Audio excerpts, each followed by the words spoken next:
Welcome to SAP Learning Academy and welcome to this tutorial. In this tutorial, I will be discussing about high cardinality option in info object in SAP BW. Like here you can see on the screen that we have the info object and below here we have this option called high cardinality. So I will be giving you some of the information like what is the use of high cardinality and also what are the points we should be aware of while using this option. So first of all, we should know what is the use of this. If you do this check mark in the info object, then it gives you the possibility to store more than 2 billion records or attribute for that characteristics. Suppose there is a requirement where you can see that or you can see in the OLTP system sometimes a lot of records are coming for a particular characteristics, and for that cases you can check this for high cardinality, because if you do not check this high cardinality and the info object is this attribute for this info object is a lot, then in that case the performance, if you're reading that characteristics, or if you're reading that characteristics and that attribute into a report or somewhere in the logic, then the performance will be very slow. That's why it is recommended that whenever you find that, or if you believe that there's a possibility of high number of records for that particular characteristics, then it should always be checked as high cardinality. And second point is no SID table. When you do this check mark, then there will be no SID table.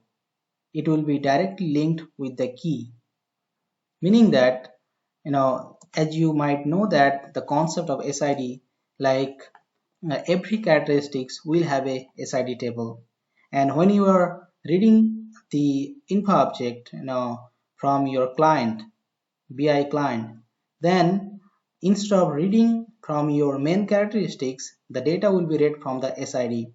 But in this case, since you have used as high cardinality, then there will be no persistent SID table.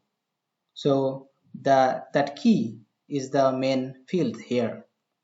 And if you're using these characteristics into an info provider, then it should be used as key into the info provider for those characteristics. And now I'm coming to some restrictions. Like the below points are actually the restriction. Like what are the restrictions you'll have while using this?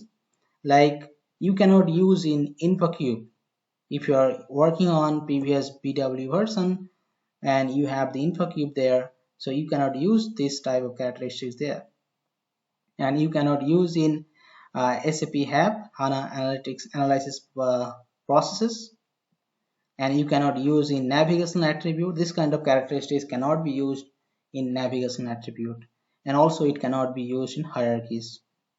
So that's the information. The primary information is that it is used whenever we have a requirement or possibility that there can be high number of records for that characteristics, then it should be always checked as high cardinality. And there's a concept of bitmap and B-tree.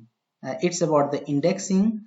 Like when you do not check this high cardinality, meaning that you do not expect a lot of attribute data for these characteristics, then in that case the system, the SAP system determines the bitmap indexing.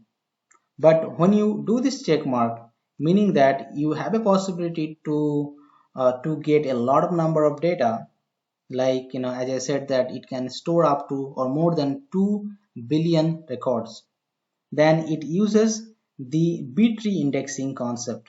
So in that case your performance will be faster. That's what the SAP BW does. So that's all about this tutorial. I hope I could give you some information on high cardinality. If you have liked the tutorial, please like and share, and also look into the other tutorials I have given below in the description. Thank you for watching.